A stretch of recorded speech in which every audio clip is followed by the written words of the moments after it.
welcome back to Bourbon Barrel Talk. I'm your host, Scott Minton. Today, we are sitting down with Mr. Brian Gelfo, the founder of Brothers of the Leaf Whiskey Company. Brian, how's it going? It's going great. How you guys doing? Oh, if I was any better, I'd be twins. He be me. One person can't have this much damn fun. I'll tell you what. Another day in the life. Another day in the life. I don't think the world could handle a second one of me. Me either. You know, my wife said that too, which I was almost offended. I was about to say, my boss asked, or I keep asking him, can I make a clone of myself, because I got a lot of work to do, but I do good work. All right, there you go. Fair enough. Fair enough. So, Brian, Yes. tell us all about yourself. Give us the background story. How did you get to where you are today as the founder of Brothers of the Leaf Whiskey? Go way Brounders. Yeah, way back. So way back. Go in Way the back. Wayback Machine. Way All back. right. So if I start going too far back, you just tell me. 1973. No, I won't go back that far. Is that when you were born? All right, So- the bailout word is aardvark. If Aardvark? somebody says aardvark, It's flour, but spelled Flour, not Flower. yeah. Okay. Flour. Flour. No, so I'm from Miami, Florida originally. Born and raised down there. What? And when most people don't get it. Not at all. When I started drinking South. whiskey at way too young of an age, I drank Jack Daniels. People are like, oh, why drink Jack Daniels? Well, back in the late 80s, you walked into any bar or anything, and they had Jack Daniels, Jim Beam, Crown Royal, and Seagram 7. That was it, unless you wanted scotch. That's all you had down there, and every coaster, every napkin holder, every poster said Jack Daniels, so I drank Jack Daniels. I didn't know much about bourbon until I moved to Kentucky in '96. Moved to Kentucky to go to the University of Kentucky. Funny story about that, I actually got accepted over the phone. I called the University of Kentucky and got accepted over the phone. No lie. So was your college experience like most people's, like the best 6 years of your life? No, I went to college for 11 years. Oh, Usually you even call better. those people doctors. Yeah, Dr. Gelfo. I did get a degree in political science, eventually, only because of my wife. But that's a whole other story we don't need to go into tonight. But when I moved to Lexington, all my friends were drinking Maker's Mark. And they were putting Maker's Mark bottles on shelves and not opening them because the wax was a different color, the label was a different color, which I thought was the stupidest thing I've ever seen in my life. Why would you buy bottles of whiskey and stick it on a shelf and not drink it? I'm now one of the largest Maker's Mark collectors in the world with more than 500 unique bottles. I have given seminars at Suntory's headquarters on the history of the Maker's Mark collectible bottle. And as referenced earlier in the conversation before we went on air here, when Doe Anderson celebrated their 100th anniversary as an advertising company, the fourth oldest advertising company in the U.S. They did a large display here at the Fraser Museum. They borrowed 140 of my bottles to put on the display. Sorry, 240 bottles. What year was that? Ooh, I knew you were going to ask that, but it's got to be around 2015. So that's when I first heard of you. I heard this dude, Brian Gelfo. He has so many bottles of Makers that the Fraser Museum asked if they can borrow them for a display. Which sounded completely, I'm like, no. Well, and it was funny because I went to lunch with one of my friends at Doe Anderson, and she said, Brian, we're doing this thing, and we want to do a Maker's display, and, we have bottles here and bottles there, but I told him, hey, I know one guy that has every bottle we're looking for. Let me ask him. And I said, yes. And she goes, you don't have to think about it? I said, no, whatever you want. You can have them. So I started telling some friends that I was going to do this, that I was going to loan them the bottles. Like, well, aren't you worried? I'm like, worried about what? They said, what if they break one? I'm like, well, they made them. They can make another one. I'm not worried, if they mess it up. So they took out an insurance rider, and I had to sign contracts with them, and I'm sitting there with her, and I'm telling, Barb was her name, I'm telling her this story, and she stops and puts the pen down. She goes, well, we can't necessarily replace them. I said, what do you mean? You guys made them. She goes, Brian, you have bottles with autographs on them from people that are dead. Then I got nervous. What did I just agree to? The realization. When the people from the museum came and took those bottles off my display shelves and brought them out of my house and put them in their van and took them, I was sweating. Everything went off without a hitch. The day they brought them back, the first thing he said is, we owe you an apology. I'm like, why? He goes, one of the bottles was damaged. And it was the Julep Ball bottle, which is a pretty rare bottle that they did for the Julep Ball years ago. And he goes, it was damaged. I go, how bad? He goes, let me show you. One wax drip had broken off of it, and they had it taped to the back of the bottle with inside a Ziploc bag, photographed. It was hilarious. That was all the damage that they had. But that display was very unique because there was at least 3 proposals in front of it that I know of people, of Maker's Mark collectors who proposed to their wives there. I hope they're still married. If not, it's not my fault. It's the whiskey's fault. But it was fun. But that's what really got me into the bourbon scene, the bourbon industry in Kentucky. I was going to all these events with Maker's Mark.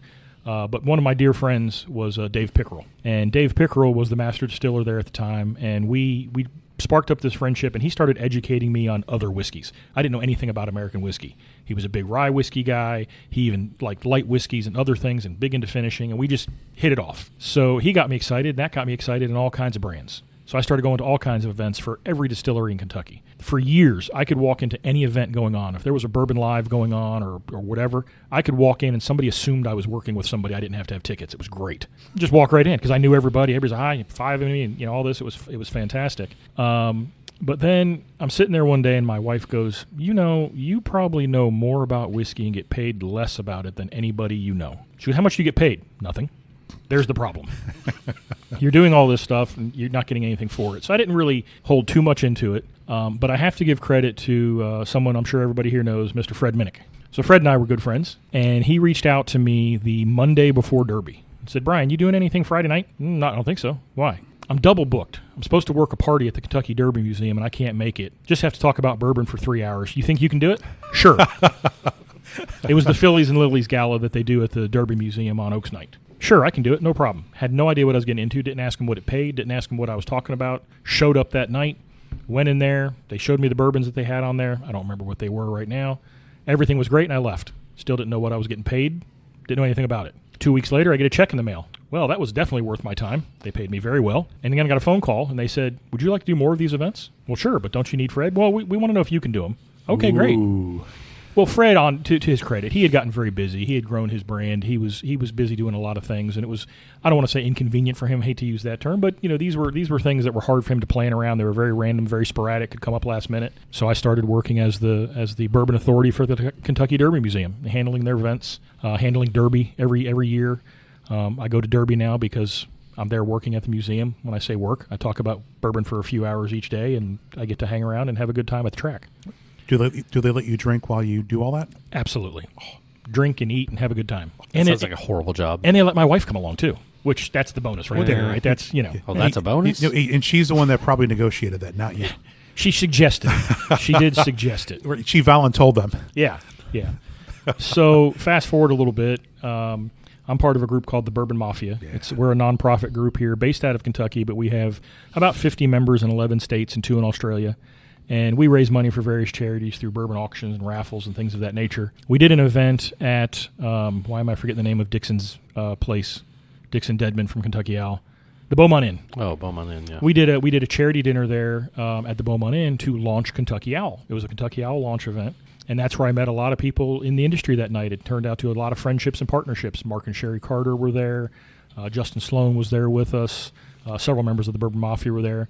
But I met Kaveh Zamanian, and I talked to Kaveh all night long because this was an all-night thing. Everybody spent the night at the bed and breakfast.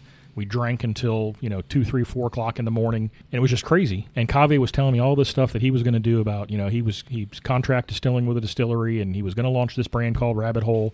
And this is back in 2014. I talked to him all night long. The next day on the way home, my mother said, my mother, can you edit that part out? Nope. Gone. Your wife? My wife. Oh, wait, you didn't say girlfriend, though, so you're okay. Yeah, no, there's no girlfriend. Whoa. So we're driving home. My wife goes, that gentleman and his wife seemed really nice last night. What do you think? I said, oh, a really nice guy. He's going to lose his ass. She goes, what do you mean? I said, he doesn't know what he's doing. This is not how you start a bourbon company. You don't go contract distill somewhere and wait a couple years for it to be ready to sell it. You buy it from somebody, you source it, you start selling stuff, then you do contracts, and then you do your own distillery. I said, he doesn't know what the hell he's doing. 2 years later, he launched it, reached out to me and said, Brian, I want to hire you. And I went to work for him. I was employee number 7 at Rabbit Hole doing brand ambassador work. They called me the bourbon curator because they didn't want to use the title brand ambassador. But I helped launch them in Kentucky and Illinois. And things were going great. Had a good time. Did stuff for a couple years. But as they got bigger, they needed full-time people. At the time, there wasn't a full-time position for me. So I kept my day job. I was working at Humana, working in sort of a IT/business role at Humana. And just still doing my little bourbon stuff on the side, doing little things for Rabbit Hole and doing stuff. I wouldn't say could. little. Well, little things. Fast forward a few years, this is where the wife really kicks in. We came into some money we weren't expecting to have by selling a piece of land that we weren't expecting to sell, but we went ahead and sold it. And she's sitting there one day and she goes, you've been talking about doing something in the bourbon industry. We've got this money sitting here. It's time to shit or get off the pot. Okay, let me think about this. Did she really put it that way? She really put it that way. Oh, wow. She put it that way. So she said yes. My wife is a firecracker. Coincidentally, I get a call from a friend of mine a couple days later at Castle and Key out of the blue. And he's like, Brian, I know you've been talking about doing something for a while. Yeah. I've got some barrels you need to come taste. Okay. So I head down to Castle and Key, and it was some distillate there that was distilled by Jim Rutledge, some 65, 25, 10. Fantastic distillate. It was 1 year old at the time. And he goes, there's 500 barrels for sale. I said, it's the whole lot? He goes, yeah. Gave me the price. Well, that's a little out of my price range. Can't buy the whole lot for that price. I said, I might be able to buy half of it. If I can broker the sale of the other half, will you guys do it? Yeah, it just all has to go. Okay. Reached out to a friend of mine, Paul Tucker, who owns Oxmoor Smoke Shop. And you guys cigar smokers? So Oxmoor Smoke Shop in the Oxmoor Mall, at the time it had been there 48 years. Now it's been there 52 years. It's the only original tenant in the Oxmoor Mall. Paul's a good friend for a number of years. He'd been burned on some investments and burned on some different business deals. So I reached out to him. And I started talking to him like, Paul, we have an opportunity to buy 250 barrels of this whiskey. Start a company. We can't do anything with it right away. We're going to sit on it for a few years. But, back then the price of barrels were skyrocketing every year before the little glut we're in now. And he and his wife said, yes, we'll do it. So literally over a 2-week period, I formed a company called Broadleaf Whiskey and purchased 250 barrels of whiskey. I brokered the sale of the other 250 to a guy in New York. Broadleaf Whiskey was born. We were just going to sit on it and have a good time. Fast forward, by the way, this was in the middle of COVID. Great time to start a business, right? Marvelous. Seems smart. Brilliant, yeah. But we weren't really going to do anything really. We were just investing in barrels. But fast forward about 2 years, and another friend reaches out to me and says, hey, Brian, I've got some barrels of MGP available. You interested? I don't know. Then he told me the price. Yes, I'm interested. Very cheap, particularly at the time. But it was only, 16 barrels, I think. Maybe 14 barrels is all it was. Half bourbon, half rye. So I started thinking, well, I can do something with that. I had made friends at Kelvin Cooperage when I was working with Rabbit Hole, so I reached out to them and said, can I get some barrels made? Don't know what I want yet, but can I get some barrels made? Like, sure. So I went and talked to them, started going back and forth the next day, decided on some barrels, told my friend I'd buy the whiskey, and within 3 weeks, the whole Brothers of the Leaf brand was built, ready to go. I got the labels designed in another 3 weeks, and then I just had to do the secondary aging, which I did at Rabbit Hole. Is it true that your first print of labels was not really professionally done? What do you mean by that? Or that it wasn't done by a printer? Oh, no. They were. Now, you might be thinking of some bottles I had with a white label on them at one time. Yes, That was something different. I'll get to that. We haven't gotten to that bottle yet. You're jumping too far fast forward. I'm sorry. But it is funny you say that because I was doing my secondary finishing at Rabbit Hole, was going to do my bottling there. Cave and the team there were bending over backwards to do anything for me, even though I know I was a total pain in the ass. They'd let me go in there and taste barrels, do everything I need to do. They were phenomenal. So I reached out to Eurostampa, which is the company that makes their labels for them, because they're one of the biggest label companies in the business here for bourbon. Well, they quoted me a price anywhere between $3.50 and $7 per bottle per label. Whoa. Yeah. People can do math real quick in their heads. Roughly a cost of a bottle of bourbon, if it's $50 to make that at retail, that's what it's sold to. It's sold to the distributor at $25. And your materials, are in that $25. That's where all the markups and everything come in. So if I have to pay $4 for a label, that adds $8 to the price. If I have to pay $7 for a label, that's $14 to the price. Plus the cost of the bottle, plus the cost of the liquid, plus the cork, on and on and on and on. So needless to say, I didn't use those. I found somebody that did them for about $1.20 a label. Much better. Much better. But while we were there, we were doing the finishing barrels. We were filling up the finishing barrels, and I had extra bourbon and extra rye, about a half barrel of each. Didn't know what I was going to do with it. I said, Cave, it wasn't Cave, it was Cameron.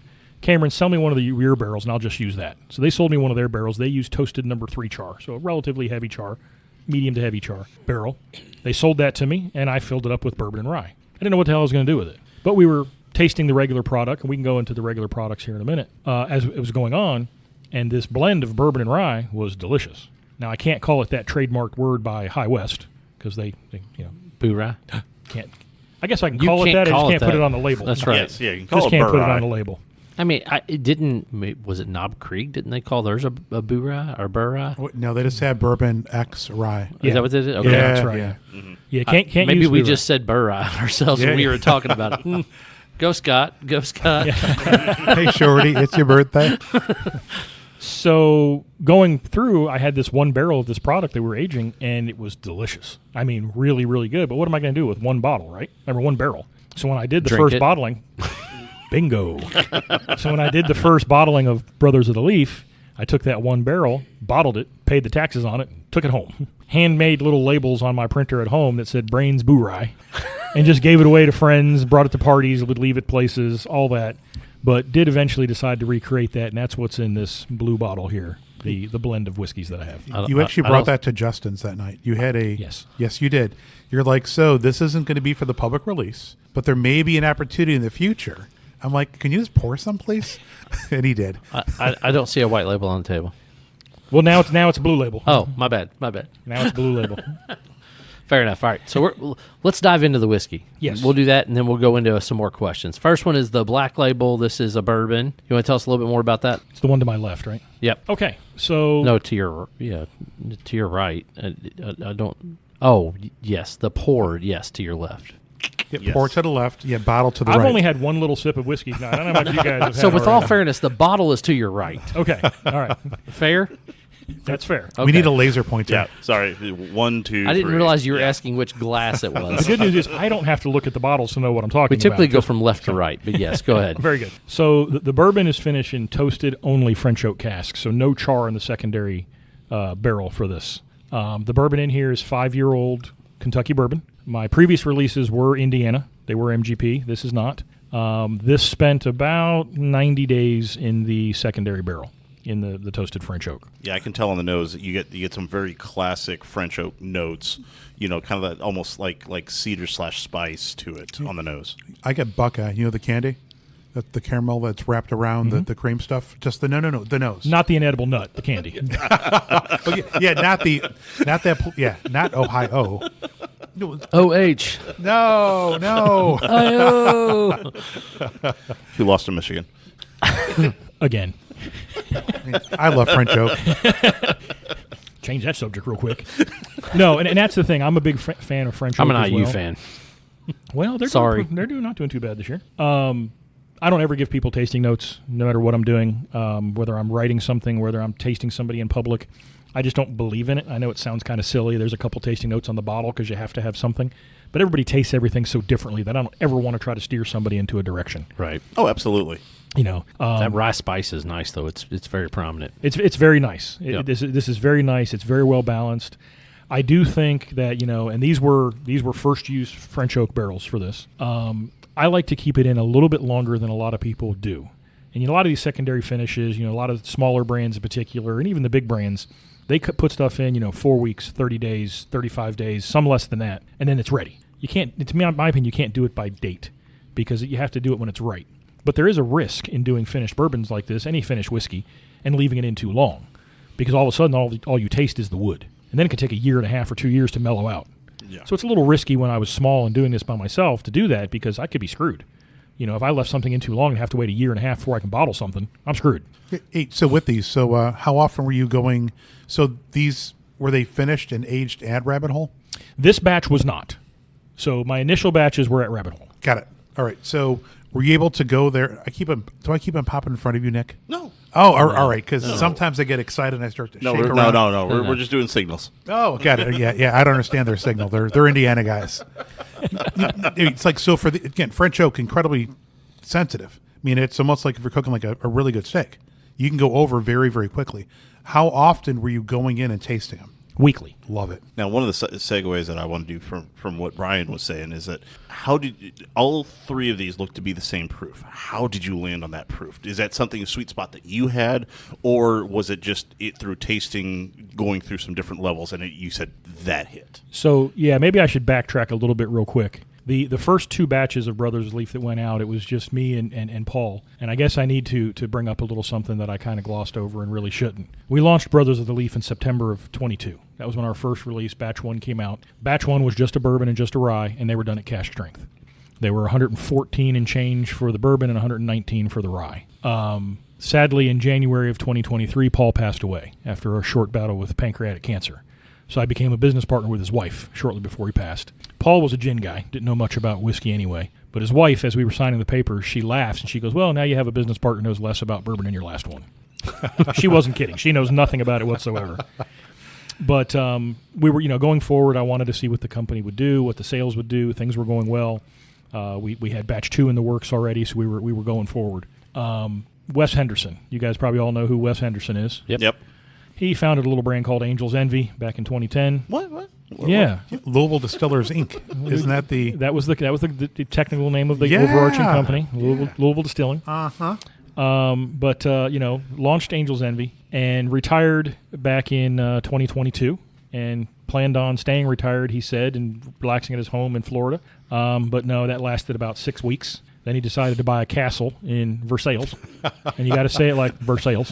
Versailles. No, it's not Versailles. The problem whenever I didn't live around here originally. I grew up here in the Louisville area for around till I was middle school. I moved to Evansville, grew up there, and then whenever I came back, worked with a company that I had to travel to Lexington, and I worked with one of the health cares over there, and one of the ways to get there was kind of going that back route through Versailles, and I took French in high school. So whenever I started that with that company, and I would go in Lexington, yeah, I went through Versailles, and they go, where? I said Versailles. Yeah, show off. Yeah. You just think you're better than everyone else, don't you? I was like, what are you talking about? Versailles? He also says Louisville. No, it was Louisville. But it's just one of those things that people are going, what are you talking about? I was like, yeah. It does confuse people, for sure. Absolutely confuses people here. Only people that don't live in the state. Everybody that's from this area knows it's called Versailles. But I will say that I traveled past that castle for so long. I worked with that company for about 6-7 years and made I don't know how many trips, per year going past that castle. Just, I always wondered, is something ever going to happen to that castle? Right. So there's a lot of iterations or stories that went behind that castle. Lee Majors owned it for a while. There's been all kinds of things. Captain Kirk owned a piece of it at one point and then sold it. I mean, it's crazy. I was waiting for Kid Rock to buy it because what he did to his place, to his 1-bedroom mansion up in Michigan. Yeah, I'm like, he's going to do the same thing with the castle, and he's going to make it look you kind of like the White House again.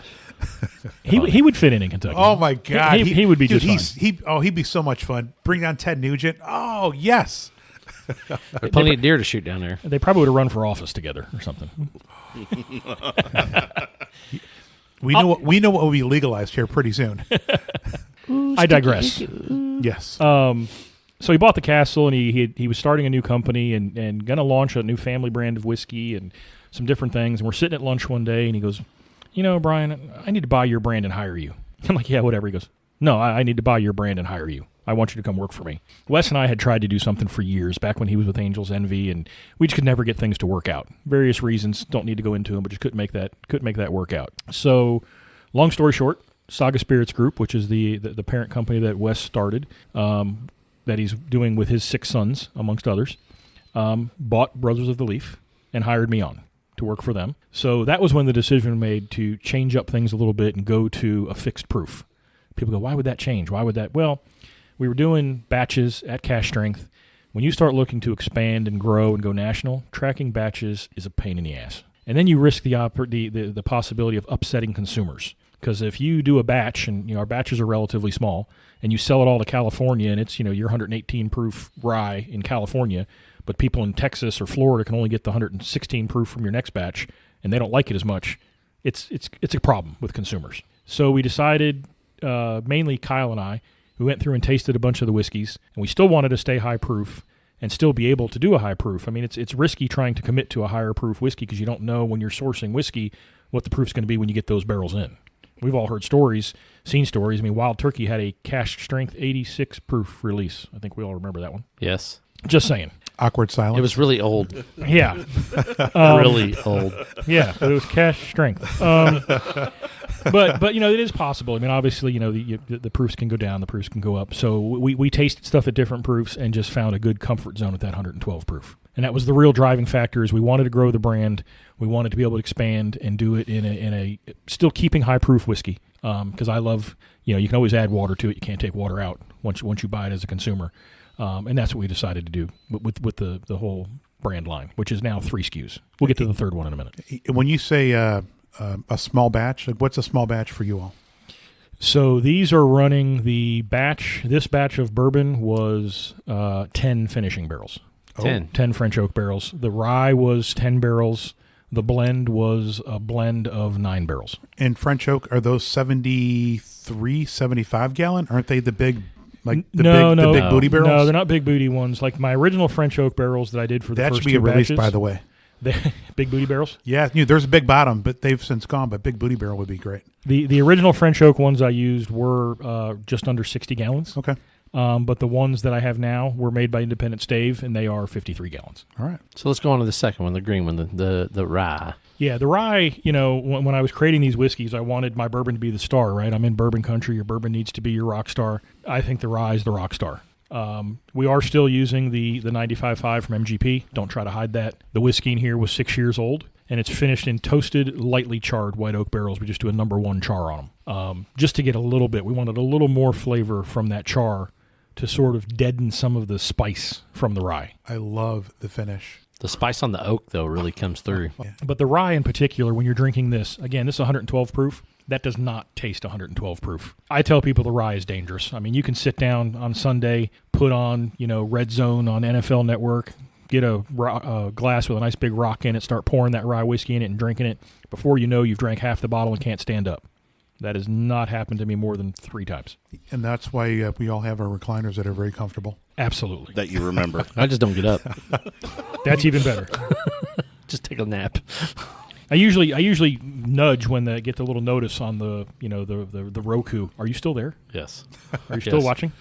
Yes. No, I've never hid that I am a kind of like that baking spice side rye fan more than the floral. But this has a very nice blend. The way that I was kind of getting it is I'm kind of getting those baking spices front and mid palate, and then as it transitions to the back palate, I just get little hints of floral that kind of pop in.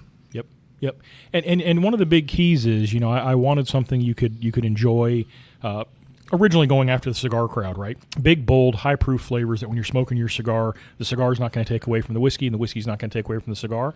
And I think I really got that. Now coming from as a cigar guy, what would you pair with that? What are you going with? So, to be honest with you, I'm not what I would classify as a cigar aficionado. Neither am I. I'm a light to medium cigar guy. Don't go with Maduros. But for this, I would want something with a little more pepper and spice to it. I've had some great cigars from Drew Estate Cigars from their Shade line that I think are phenomenal with it. Had a couple of things with the Alec Bradley line that have a little more pepper and spice to them. So that's what I would pair with this. But one thing I get a lot is people go, "What does your rye compare to?" And I'm not trying to be arrogant when I tell them nothing that I can think of. I mean, I really can't think of another rye that's on the market regularly that has the same flavor profile as this. Agreed. Yeah, I would definitely agree with that. And the main reason why is because, don't get me wrong, I've tasted things that were similar or in the ballpark of this, but they've all been single barrels. Right. It's not like finished, and I don't think it's very unique that you're not doing a specialty barrel, because usually whenever you take rye, it's doing a secondary barrel. It's port, it's VDN, it's rum, it's something else, but you're just taking a basic 1 char oak and throwing it back into that. Absolutely, and that's core to Brothers of the Leaf. Brothers of the Leaf is always going to be just different types of woods. I have some other things in the works, stuff I really can't say yet because I'm still trying to coordinate getting the barrels. But we can hold it back for future one-off reliefs. I was already told this can't be edited, so good try though. Good try. If I really need to edit your mom out, I will. I like that. Wait, yeah. But it's much more fun already in there, though. But that's a big key. Is I don't want to use barrels that were used for wines or other spirits or people using honey barrels. There's a market for that and there's a niche for that. It's just not my niche. With all transparency, I've had to edit one episode because of something that somebody said and they forgot that they said it, and then when I asked them a question about it before I released the episode, they're like, "How did you know that?" And I'm like, "You literally told me in the podcast." And they're like, "You need to take that out." And I'm like, "Well, shit." Literally, it was like 2 days before the episode dropped, and I had to go back in and edit literally a 3-minute segment of our podcast conversation. Luckily, I remember everything I've said, and no, you don't have to edit it. I'll deal with the fallout. Number 3, the blend. Wait. All right, so what, Brian, what do you get on the nose of your rye? Because something comes to, I know you don't want to share those to put into people's minds. Yeah, I was about to say, he just said that. He said he didn't want to do this. No. But we're going to ask you to do something different than you've done before. So, I might get something different on the nose to me than you get. Because your nostrils aren't as round as mine. I get cinnamon apple. You're trying to catch him, weren't you? No. All right, so mine, I get an iced tea, but one that has, I was going to say cinnamon and this apple, apple pie. And yeah, when I say those things, Scott just rolls his eyes. Bald heads think alike. Yes. Yeah. So- No, not that way. Yeah, So- bald, big, and beautiful. It's funny. I'm leaning in the same ballpark as you guys, but I'm getting like the apples that they like core, and then they throw in like the phyllo or pastry dough, like the dumplings, the apple dumplings you get like at Harvest Homecoming, Yeah, I was going more for like because it's got a chewy bready note to it. Now I'm hungry. with a like nutmeg. Yeah, like kind a little bit in of it. extra nutmeg snickered on there. Yeah. Hey, and I think like what makes a whiskey nerd, we don't have to drink the glass like quickly. Like we can watch goofy reality TV, or we can watch. You'd refer to what TV before? Football. Yeah, football. Oh, football. No, sorry, yeah, football. Like Put me on the spot there. No. Wasn't ready for that question. No, I thought we were talking about whiskey. No, we didn't. But like I'll watch TV and I'm just nosing my whiskey. Like, and my kids will walk by and they'll stick their hand out, and I put the glass in their hand, and they do the identical thing, and then they pass it back, and I go back to watching whiskey. Watching TV. Whiskey. They don't sample it? All right, so the rule. So they're 12 and 13. They're born in the Chicago area, so they weren't born here, so they don't drink it yet. But they get to stick their finger on the side and then put it on the tip of their tongue, where they can feel. And Addison's like, so I get like, and I love their descriptions. And every now and then I'm like, you got it. Now, I'm not going to deny that, my wife tends to have my oldest go, and he's 14, go to our bar and get her a pour. But there's sometimes where she'll say, hey, whiskey's empty. You have your leftover nosings and scents. And she says, hey, smell this. What do you get? Something similar to that. But, We're in Kentucky. You have to train them young. oh, absolutely. Amen. I was drinking whiskey at 14, just being completely honest. In Miami, oddly enough. Yeah. I was driving a 1977 Ford F-150 when I was 14. Throughout the campground. I was about to say, down in Miami, I figured you'd be baptized in either tequila or rum. 1961 International Harvester Picker's Cup. That's hot. I'm almost ashamed to admit that before I started drinking Jack Daniels, I drank Southern Comfort. Ooh, SoCo, baby. SoCo and OJ. Oh, yeah. Hey, so whiskey to me was SoCo Lime, chilled, and I felt like a fucking man when I would order that at the bar for 5 people. Yep, not anymore. We have all just aged ourselves. Now, the funny thing is, whenever you talk about Jack Daniels and stuff like that, I was almost wondering if like Frank Sinatra, Rat Packs type stuff was kind of like the driver in the Miami area for that stuff. I never thought of it that way, but it probably was a little bit. I thought you were going to ask if I was a Frank Sinatra fan, and I'm like, I'm not that old. No. But as a driver, that's a good. It quite possibly. Again, the big thing down there was Scotch. Whiskey drinkers were Scotch. My father drank some of the most terrible Scotch you could imagine for whiskey drinkers. Now, obviously, the rums and stuff were bigger, and tequilas and stuff like that were bigger in Miami than that. But Scotch was big. American whiskey was not a big thing. Wow. I never would have thought that in Florida. Like I just pictured like umbrella drinks and like you said rum and. So up till probably like 2014, I would say, if you got more than 30 miles north of Louisville, Crown Royal, Canadian Mist, Royale.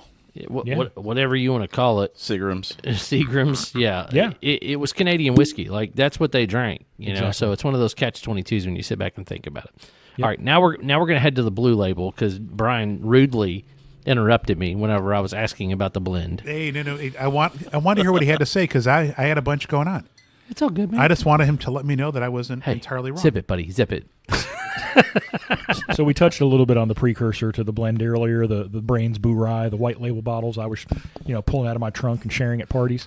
So we were able to recreate it, and I think pretty successfully with this. So this is a blend of bourbon and rye whiskeys, and I have to clarify with a lot of people, it's not a blend of my core bourbon and rye whiskey finished in a toasted number 3 char barrel. It's a blend of the base whiskeys from those. So it is the Kentucky bourbon and the Indiana rye blended in separate barrels. So we blend half of it in we blend the rye in barrels by itself and the bourbon in barrels by itself, and then I'm blending those together in certain ratios to get the flavor I want. This bottling is roughly 55% from the bourbon and 45% from the rye. And as far as your proofing, are you proofing as you're putting them in the barrels? No, proofing down, proofing afterwards. Oh, all right. So once you blend them together is when you proof it. You Yes. proof it down. Got it. And is that through all 3 of your current bottlings? That's through all 3, and it actually helped us out a lot with the blend because the rye barrels the rye that we finished in the barrels came in at a little bit lower proof. It was like 111.5. Oh. when it was aged out or when it was ready. So luckily the bourbon was higher, so we were able to compensate a little bit with the higher proof in the bourbon to maintain that 112 proof. I do find it interesting that, from a labeling standpoint, nowhere on here does it mention either bourbon or rye. Yeah, it's funny. I don't know why I didn't put it on there, to be honest with you. Didn't really think about it that way. Well, I think legally you have to call it straight whiskey. No. It's Okay. a blend. All it says is throughout the signage is just blend of straight whiskeys. Yeah. That's all. Now, the back of it does say bourbon rye whiskey on the back label. Keep reading. Yeah, his eyes aren't that good, and there they go. Nick's getting old. It's okay. Should be on there. If not, I got to check my labels again. Yeah. Sorry. Okay. It's buried about 10 sentences in the back label. Sorry, I tried to skim it real fast to see, but yes, no, it is there. Sorry. And I shortened that on the backside. It was longer than that before. No, but yeah, and the thing was, we talked about earlier, there's the brand that owns Boo Rye, the trademark to that, so I couldn't put that. And it is a little bit of a challenge because when people see a blend of straight whiskeys, people see blend and whiskey, they instantly think Crown Royal and other blended Canadian whiskeys. Yes. But once people taste this, I think they're going to want to buy it. I think they're going to want to drink it. They're going to want to enjoy it. As Leonardo DiCaprio said, and Catch Me If You Can, I concur. Now, I do love to give this to people and not tell them what I'm giving them. Oh, thank you. I appreciate that. Well, give it to them and say, okay, what'd you just drink? And nobody's going to pick a blend of whiskeys, right? They're all going to try to say a bourbon. They're going to try to say a rye. Starts like a bourbon, finishes like a rye, or vice versa. Get all kinds of stuff all over the board. But very unique mouthfeel on it. Just a lot going on with this one. It is. It's almost like exactly what you said the second thing. Like it starts out as bourbon. You get in there and you drink it and you kind of get those sweet undertone notes, a little bit of the caramel, a little bit of the baking spice, and then your mid palate kind of wakens up. Like it has a little bit of that heat and that spice, and then all of a sudden when you swallow it, it's like, is that rye? Well, weirdly enough, is something that kind of I have almost like a rye detector in my mouth. And for a majority of ryes, for some reason, on the mid palate or where the mid tongue is, like on the sides, almost like underneath, it just get this little tingle, coming from a rye. And for some reason, that always tells me if it's a rye or not. Yeah, and if you really think about it, if I sat down and did the math, there's more rye in this than corn. It's closer to being a rye whiskey than it is to being a bourbon, but it is, the blend. Well, it actually would be a rye if you really, really dive in, because if it's a Kentucky bourbon, it's most likely, 70 to 80% rye? No, Kentucky bourbon is 70. No, it's mostly corn. Right. That's why I meant corn. So Kentucky bourbon, so it's 70 to 80% corn, right? Right. Edit that shit out. And at 55%, no, listen, I'm okay with making a mistake, right? Everybody makes mistakes when you're talking. Huh? Carry the one. Carry the one, right, exactly. Carry the one. But the 95.5, right. I mean, that's a predominant. I got to believe that, especially if it's more than 55% or if it's a 45% rye. I mean, I don't know. Man, it's got a great sweetness on the nose. It might be almost like a 50-50, like when you really get down to the I wasn't numbers. told there would be math. No, there isn't. So he's is it a Jeff I'm a boy? banker. Oh, come on. I'm a banker. I know, you're start you're a thinking of salesperson. percentages. That is true. I am more of a salesperson than Yeah. anything else. Yeah, that's definitely unique. And this will be hitting shelves in Kentucky next week. Next week? Ooh, wow. Yeah. Oh, so upcoming tastings for you. Where are you going to be representing the brand? Will I be? Yes. Is anything scheduled? No. So there's a lot of balls in play. I do represent another brand as well, so we've been focusing on that a little bit. This sort of relaunch of Brothers of the Leaf under Saga Spirits is just now happening. Going to be launching, like I said, in Kentucky next week. Launching in Tennessee at the beginning of next year in January. And then there's a potential to be anywhere from 10 to 28 more states next year. Wow. Minimum 10. Wow. Minimum 10. Is Outstanding. Indiana going to be one of them? Indiana is going to be third quarter of next year. Gotcha. Okay. Well, we just have to cross the river. Well, yeah. That's it. At least for like 8-9 months. Hey, I'll bring him over. We're good. All right. Fair Even enough. better. All right. enough. All right. Even so, better. So you early on says you wanted to make something that really doesn't suck. You want yours to be really quality. Who do you have tasting? Is it you that gives the final say?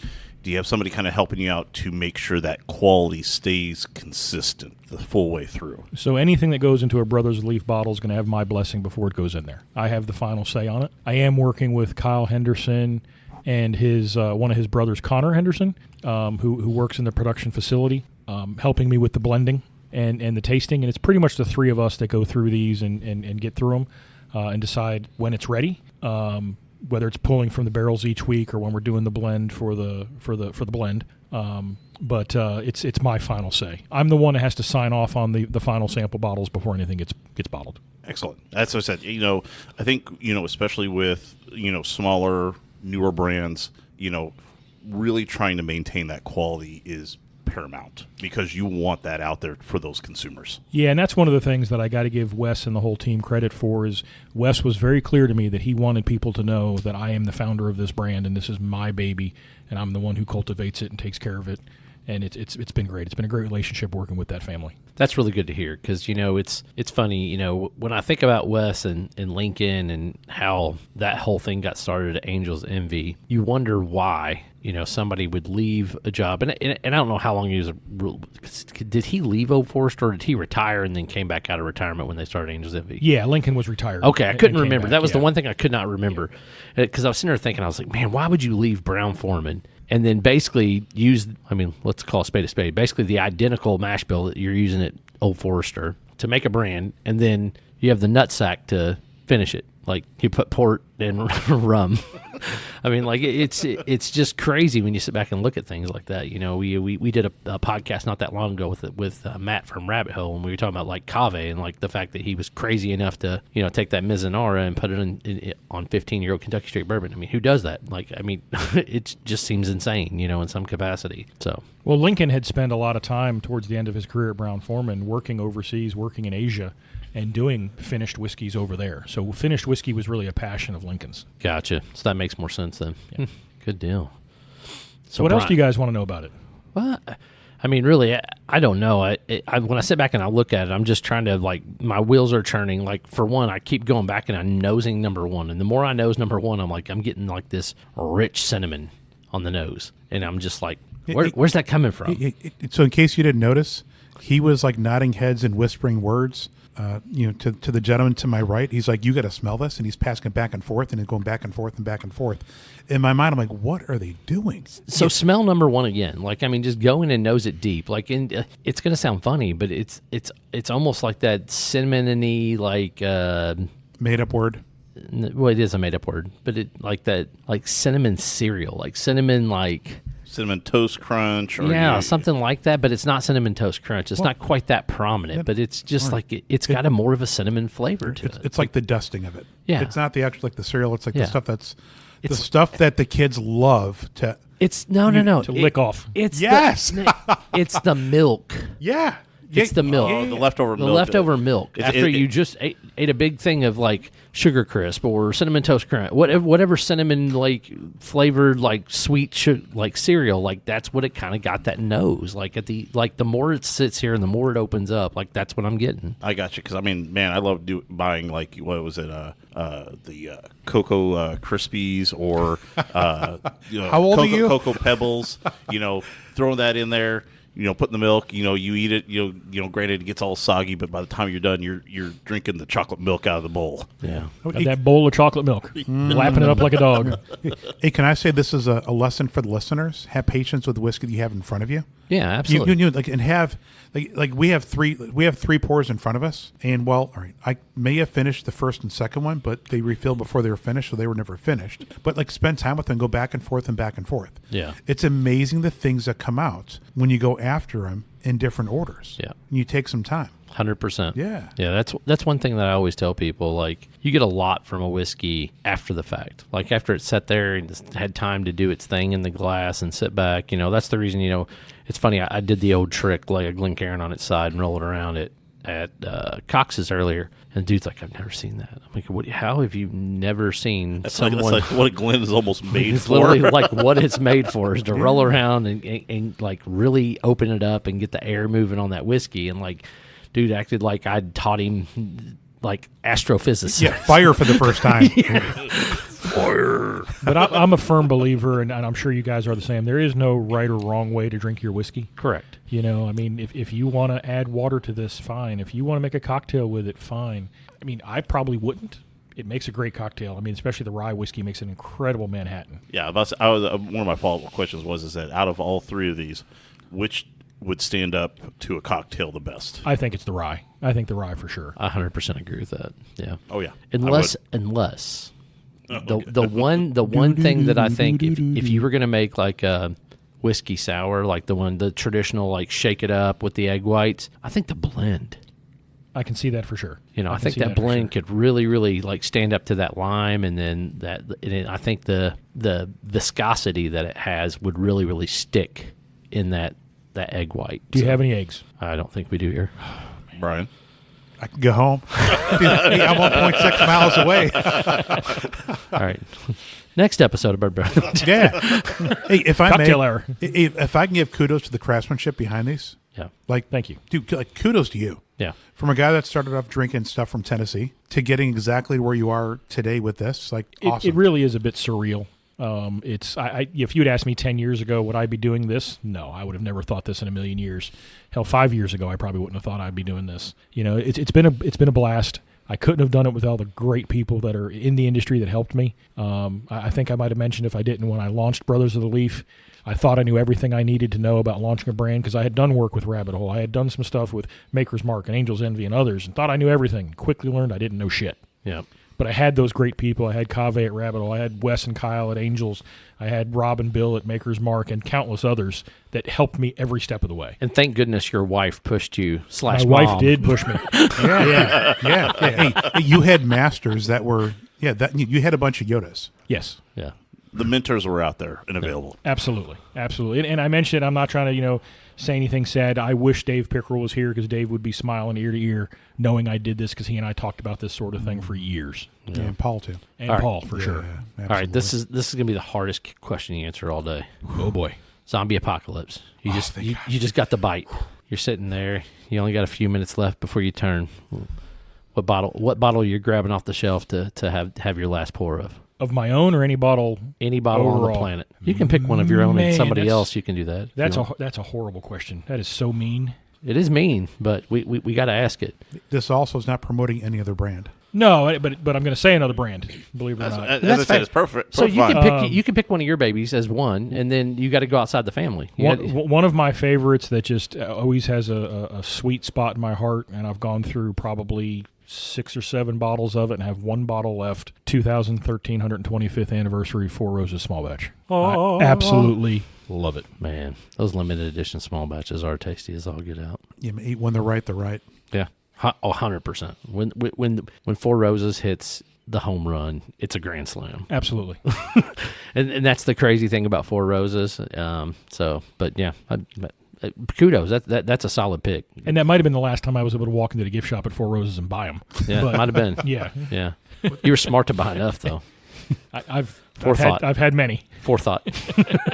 All right. If people want to reach you, want to find out more about, Brothers of the Leaf, how do they do that? So we are located at botlwhiskey.com. And heck, if people want to reach out to me directly, I don't mind giving my email address out. It's bgelfo, that's BGELFO, at sagaspiritsgroup.com. And Saga is SAGA, correct? Yes, sir. So, all right. Well, Brian, thank you so much for sharing your time and your talent with us, and we greatly appreciate it. Whiskey's fantastic. We really, really appreciate you doing that for us. If you want to find Bourbon Barrel Talk, you can find us on Facebook, the Instagram, or the X. Make sure you hit the subscribe button. That way you get our episodes as soon as they hit the market on Sunday mornings.